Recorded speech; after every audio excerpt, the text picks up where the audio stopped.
ಭಾರತ ದೇಶಕ್ಕೆ ಸ್ವಾತಂತ್ರ್ಯ ಬಂದು ಇಷ್ಟು ವರ್ಷಗಳಾದ್ರೂ ಕೂಡ ಇನ್ನೂ ಅನೇಕ ರೀತಿಯಾಗಿರ್ತಕ್ಕಂತಹ ಸಂಗತಿಗಳನ್ನ ಘಟನೆಗಳನ್ನ ನಾವು ಕಾಣಬಹುದಾಗಿದೆ.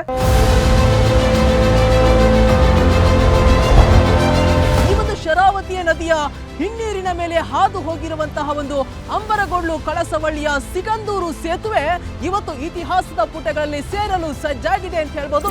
ಒಂದು ಅತ್ಯಂತ ಒಳ್ಳೆಯ ರೀತಿಯ ಪ್ರಯತ್ನದ ಫಲವಾಗಿ ಇವತ್ತು ಇದೊಂದು ವೈಭವದ ಸೇತುವೆ 50 ವರ್ಷದ ಕಷ್ಟ ಪರಿಹಾರ ಮಾಡಿರ್ತಕ್ಕಂಥ ಒಂದು ರಾಷ್ಟ್ರೀಯ ಹೆದ್ದಾರಿಯ ಸೇತುವೆಯನ್ನು ನಾವು ನೋಡ್ತಾ ಇದ್ದೀವಿ.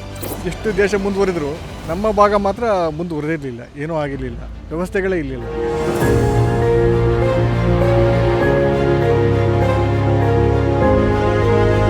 ಯಾವುದೇ ಹಾಸ್ಪಿಟ್ಲಿಗೆ ಹೋದರೆ ಅಪಾಯಿಂಟ್ಮೆಂಟ್ ಕೇಳಬೇಕಾದ್ರೆ ವಾಪಸ್ ಎಷ್ಟು ಗಂಟೆ ಬಿಡ್ತಿದ್ರಿ ಅಂತ ಕೇಳ್ತಕ್ಕಂಥ ಸನ್ನಿವೇಶ ಇರ್ತಿತ್ತು. ಸಂಬಂಧಗಳನ್ನು ಬೆಳೆಸಬೇಕಾದ್ರೂ ಕೂಡ ಅವರು ಏನು ಹೇಳ್ತಿದ್ರು, ನಿಮ್ಮಲ್ಲಿ ಲಾಂಚ್ ಮೇಲೆ ಬರಬೇಕು, ಬಂದವರು ವಾಪಸ್ ಬರ್ತಿರ್ಲಿಲ್ಲ ಅಂತ ಸನ್ನಿವೇಶಗಳಿತ್ತು. ನಾನೊಬ್ಳು ಶಿಕ್ಷಕಿಯಾಗಿ ನಾನು ಸಾಗರದಿಂದ ಇಲ್ಲಿಗೆ ಓಡಾಡ್ತೀನಿ. ಹಾಗೆ ಲಾಂಚ್ ಟೈಮಿಂಗ್ಸ್ಗಳನ್ನು ತಪ್ಪಿದ್ರೆ ಮತ್ತೆ ನಾವು ಈ ಕಡೆನೇ ಉಳ್ಕೊಳ್ಬೇಕಾಗುತ್ತೆ. ಈ ಸೇತುವೆ ಆಗೋದ್ರಿಂದ ನಮ್ಮ ಏನು ಟೈಮ್ ಉಳಿಯುತ್ತೆ, ತುಂಬ ಶಾರ್ಟ್ ಟೈಮಲ್ಲಿ ನಾವು ಸ್ಕೂಲಿಗೆ ಬರಬಹುದು.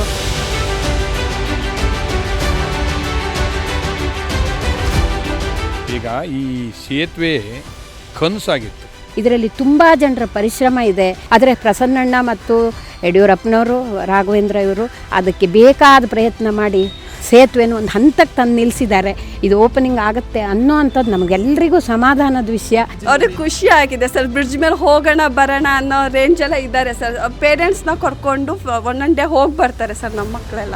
ಇವಾಗ ಸೇತುವೆ ಆಗ್ತಿರೋದ್ರಿಂದ ನಮ್ಮ ಹೊಸ ಜನ್ರೇಷನ್ಗೆ ಈ ಗಡಿರೇಖೆ ಏನು ಹಾಕಿತ್ತು ಈ ಮನಸ್ಸಿಗೆ, ಆ ಗಡಿರೇಖೆಯಿಂದ ನಮಗೆ ವಿಮೋಚನೆ ಸಿಕ್ಕಿದೆ. ವಿದ್ಯಾಭ್ಯಾಸಕ್ಕೆ ತೊಂದರೆಯಾಗಿ ತನ್ನ ಶಾಲಾ ಕಾಲೇಜನ್ನು ಮೊಟಕುಗೊಳಿಸಿ ಆ ಥರ ಬದುಕಿರ್ತಕ್ಕಂಥವ್ರು ಇದ್ದಾರೆ. ವ್ಯಾಪಾರ ವಹಿವಾಟನ್ನು ಮಾಡೋಕ್ಕಾಗದೇ ಹೋದಂಥ ಸಂದರ್ಭ ಬಂದಿರೋ ಅಂಥದ್ದಿದೆ. ಒಟ್ಟು ಸಹಜವಾಗಿ ಬೇರೆ ಜನ ಬದುಕುವ ರೀತಿಯಲ್ಲಿ ನಾವು ಬದುಕೋಕ್ಕಾಗಲಿಲ್ಲ. ಈ ಥರದಕ್ಕೆಲ್ಲದಕ್ಕೂ ಪರಿಹಾರ ಇದೆ ಈ ಸೇತುವೆ. ಅದರ ಮಹತ್ವದ ಕ್ಷಣಗಳು ಇವಾಗ ಪ್ರಾರಂಭ ಆಗಿದೆ. ಅದೇ ಸಂತೋಷ ಅಂತ ನಾನು ಈ ಸಂದರ್ಭದಲ್ಲಿ ಹೇಳೋದು.